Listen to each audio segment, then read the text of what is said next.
Bible story of Abraham. Bible story తెలుగులో Abraham యొక్క చరిత్రను గురించి మనం తెలుసుకుందాం. మీరు కనుక మొట్టమొదటిసారిగా మా ఛానల్ చూసినట్టయితే లైక్ చేయండి, సబ్స్క్రైబ్ చేయండి, బెల్ కార్ మాత్రం ఖచ్చితంగా నొక్కండి.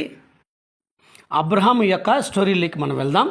అబ్రహాం యొక్క చరిత్రను మనం తెలుసుకుందాం. అబ్రహాము యెహోవా దేవుని మాటలు నమ్మి ఆయన పూర్తి విధేయత చూపాడు.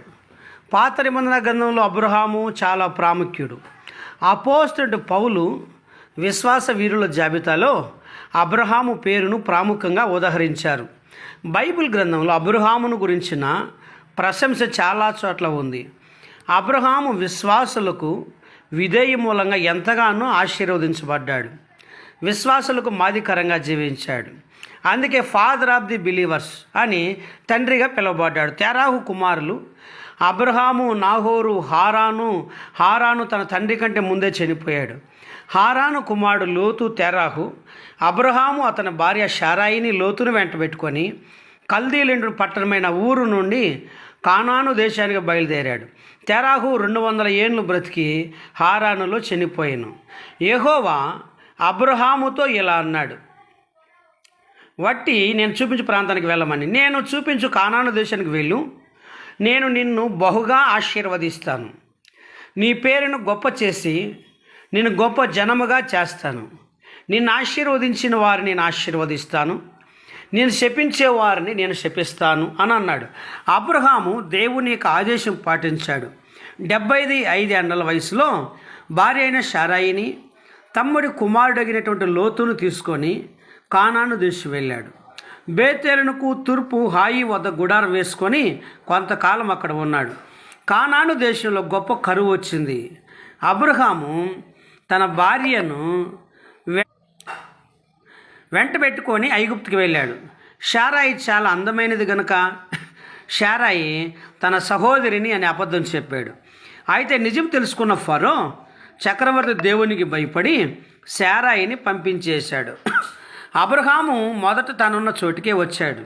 అబ్రహాము లోతునకు విస్తారమైన పశు సంపద ఉంది. వారి పశువులు, గొర్రెలకు ఆ ప్రాంతం సరిపోలేదు. అంతేగాక 2 పశువుల కాపరులు తడగులాట కొనసాగారు. అందుచేత అబ్రహాము లోతుతో మనం విడిపోయి దూర ప్రదేశాల్లో ఉండటం మంచిది అని సలహా ఇచ్చాడు. అందుకు లోతు సరే అన్నాడు. తూర్పు దిక్కున ఉన్న సొదొమ గొమొర్రా పట్టణాల వైపు వెళ్ళాడు. అబ్రహాము కానానులోనే ఉండిపోయాడు. కొన్ని సంవత్సరాల తర్వాత హెబ్రోనులో మేమే దగ్గర ఉన్న సింధూర వృక్షంలో ఉన్నాడు. అబ్రహాము దగ్గర సుమారు 2000 మంది మనుషులు, వేల కొలది గొర్రెలు, పశువులు ఉండేవి. అతడు చాలా ధనవంతుడు కనుక చుట్టుపక్కల ఉన్న రాజులు అబ్రహామును చాలా గౌరవించారు. ఒక దినం అబ్రహాము యెహోవాతో మాట్లాడుతూ ఇలా అడిగాడు, దేవా, నీవు నాకు నువ్వు అధిక సంపదను, దాసీలను ఇచ్చావని, కానీ ఏవి లాభము?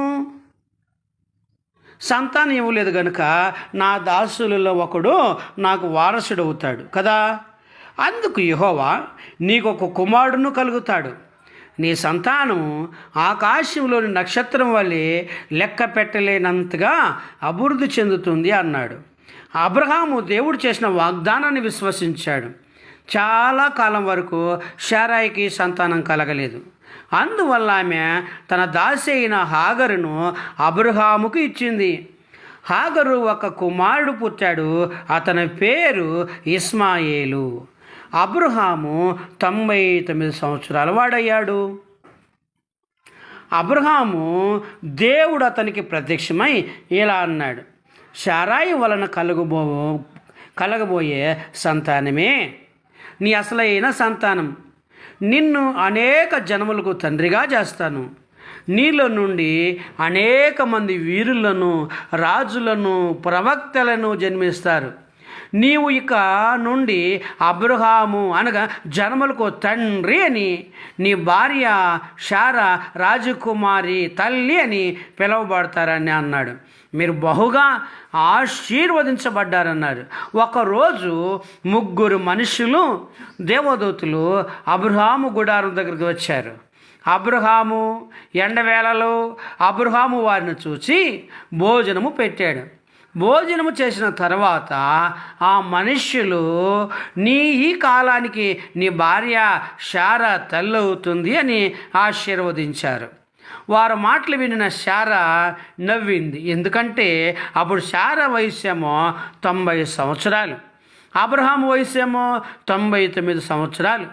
ఆ మనుషులు వెళ్ళబోయే ముందు ఆ మనుషులు యెహోవాకు అసాధ్యమైనది ఏమైనా ఉన్నదా, ఆ మాట తప్పక నెరవేరుతుంది అన్నారు. ఆ మనుషులే సొదొమ గొమొర్రా పట్టణాలను అగ్నిగంధకములో నాశనం చేయబోతున్నామని చెప్పారు. ఆ పట్టణాలలో కనీసం 10 మంది నీతిమంతులున్న ఆ పట్టణాలను నాశనం చేయవద్దునని అబ్రహాము దేవదూతలను బ్రతిములాడాడు. అబ్రహాము 100 సంవత్సరాల వయసు వచ్చింది.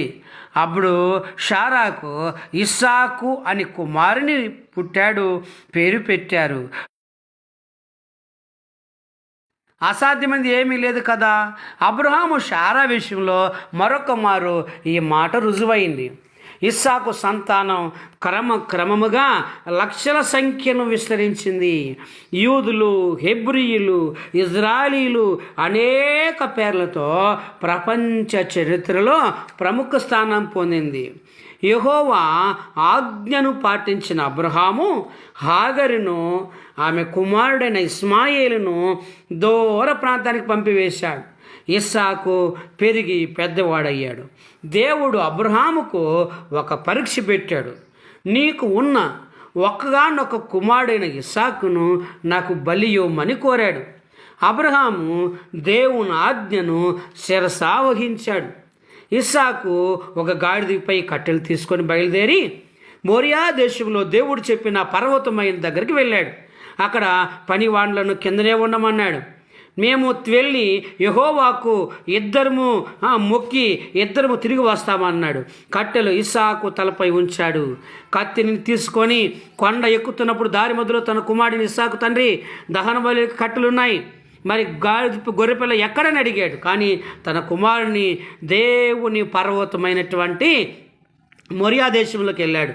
అందుకు సమాధానంగా అబ్రహాము, నా కుమారుడా, గొర్రెపిల్ల సంగతి దేవుడే చూసుకుంటాడు. దానికి అర్థం ఏంటంటే యెహోవా ఈరే అన్నాడు.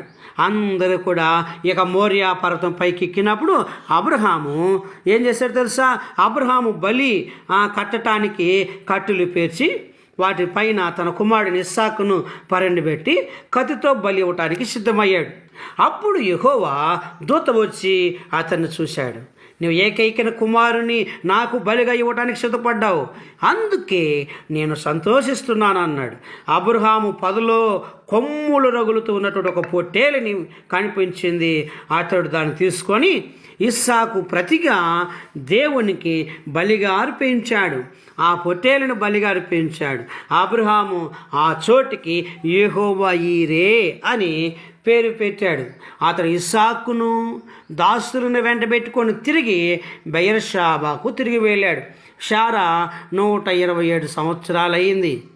ఆమె వృద్ధాప్య దశలో మరణించినప్పుడు అబ్రహాము తాను కొనినటువంటి మేమే ఎదుటనున్నటువంటి మక్సలే గృహ, దానిలో అబ్రహాము యొక్క భార్య అయినటువంటి శారాను పాతిపెట్టాడు.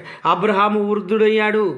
అతనికి అన్యుల కన్యలను తన కోడలిగా చేసుకోవటం ఇష్టం లేదు. కాబట్టి తన ప్రధాన దాసునటువంటి ఇంటి దాసుడు ఎలియాజరును పిలిచి ఏం చేస్తుంది, నా కుమారుడికి వివాహం చేయమన్నాడు. నాహోరును పంపాడు. ఎలియాజరు ఆ పట్టణానికి వెళ్ళాడు. అక్కడ బెతూయేలు కుమార్తె లాబాను సోదరైనటువంటి రెబకా ఇస్సాకునకు తగిన కన్యని గ్రహించాడు. రెబకా చాలా అందమైనది, వినయం కలిగినది, విధేయతలు కలిగిన యువతి. ఆమె ఎలియాజరును వెంట వెళ్ళటానికి సమ్మతించింది. ఆమె అన్న తండ్రి కూడా సమ్మతించారు. రెబెక ఎలియాజరును వెంట పెట్టుకొని కానానులో ఉన్న బెతుయేలు కుమార్తెకు లాబాను సోదరైన రెబెక ఇస్సాకునకు తగిన కన్యాన్ని గ్రహించాడు. రెబెక చాలా అందమైనది, వినయము విధేయతలు కలిగినది, మంచి కుమార్తె. ఆమె అన్న తండ్రి కూడా సంబోధించారు కాబట్టి ఏం తెలుసా, ఇస్సాకు ఎదురయ్యాడు. కానాను దేశకు బయలుదేరినప్పుడు రెబెక గౌరవ సూచనంగా ఒంటె పైనుండి దిగి ముఖానికి ముసుగు వేసుకున్నది. ఇస్సాకు ఆమెను వివాహం చేసుకున్నాడు. అతడు రెబెకాను ఎక్కువగా ప్రేమించాడు. శారా కూడా మరణించిన తర్వాత అబ్రహాము కేతురా అనేటువంటి స్త్రీని వివాహం చేసుకున్నాడు. ఆమె ద్వారా అతనికి చాలామంది సంతానం కలిగారు. అబ్రహాము వారందరికీ, కేతురాకు పుట్టిన పిల్లలందరికీ కొద్దిగా బహుమతులు ఇచ్చి వారిని పంపివేశాడు. తన ఆస్తిని అంతా తన ప్రథమ కుమారుడినటువంటి ఇస్సాకు ఇచ్చాడు. అతడు కూడా, అబ్రహాము కూడా వృద్ధాప్య దశకు వచ్చాడు, మరణించాడు. అబ్రహాము యొక్క మృత శరీరాన్ని కూడా మక్సిలే గృహంలో ఇస్సాకు, కేతురాకు పుట్టిన బిడ్డలు అందరూ కలిసి అతని యొక్క పూడ్చిపెట్టారు, సమాధి చేశారు. అబ్రహాము ఒక మంచి భక్తుడు. దేవుని ఎడల, ఆయన మాటల ఎడల అంచెలంచెల విశ్వాసం కలిగిన వాడు కనుకనే అబ్రహాము విశ్వాసులకు తండ్రి అని పిలువబడ్డాడు. అబ్రహాము దేవుని ఆజ్ఞలను పూర్తిగా పాటించాడు. తన స్వదేశం వదిలిపెట్టమని దేవుడు చెప్పినప్పుడు దేవుని మాట ప్రకారం అతను విన్నాడు. అందుకే అబ్రహామును దేవుడు బహుగా ఆశీర్వదించబడ్డాడు. అబ్రహామును దేవుడితో మాట్లాడిన తన సంతానం ఏమని అడిగినప్పుడు ప్రార్థించాడు. సొదొమ గొమొర్రా పట్టణాల్లో 10 మంది నీతిమంతులున్న ఆ పట్టణం నాశనం చేయవద్దు ప్రభువా అని దేవుణ్ణి బ్రతిములాడాడు. అబ్రహాము మంచి వీరుడు, ధర్మం కోసం పోరాడేటువంటి వాడు, ఇంకా చెప్పాలంటే నీతి న్యాయములు అనుసరించిన వాడు. అబ్రహాము దైవభక్తి గలవాడు. షాలేము రాజు అయినటువంటి మెల్కీసెదెకు దేవుని యాజకుడు. అతడు అబ్రహామును ఆశీర్వదించాడు. ఆదికాండం 14:18 రాయబడి ఉంది. అబ్రహాము జీవితము ఒక ఆదర్శవంతమైన జీవితము. విశ్వాసులకు అందరికీ కూడా నమ్మకస్తుడు. అబ్రహాము దేవుడి నమ్మెను, అది నీతిగా ఎంచబడినని యాకోబు పత్రిక 2వ అధ్యాయము 23వ వచనంలో మనం చూస్తున్నాం. కాబట్టి నిజంగా మనం చూసాం కదా, అబ్రహాము తాను ఎంతగానో దేవునికి విధేయుడిగా ఉన్నాడు, విశ్వాసులకు తండ్రిగా పరిగణించబడ్డాడు. ఈరోజు భూమి మీద ఎంతోమంది మనుషులు ఆయన ప్రేమిస్తున్నాం, ఆయన ఎందుకు మన విశ్వాసం ఉంచున్నాం. మనందరినీ కూడా అబ్రహాము ఏ విధంగా దేవునిని వెంబడించమన్నప్పుడు ఎంత చక్కగా దేవునికి విధేయత చూపించాడు. మనం కూడా దేవుని పట్ల అలాంటి మంచి విధేయత కలిగి సత్పరివర్తన కలిగి దేవుడు ఈ భూమి మీద అబ్రహామును అందరికంటే గొప్పవాడిగా ఆశీర్వదించాడు. ప్రియమైన స్నేహితులారా, ప్రియమైన సహోదరి, ఈ మాటలు విన్న మనం మన జీవితాల్లో మనం కూడా దేవునికి ఇష్టమైనటువంటి బిడ్డలుగా మనం జీవించడానికి మనం నేర్చుకుందాం. చాలా మంచిదండి. ఈ యొక్క చరిత్ర మనం తెలుసుకున్నాం.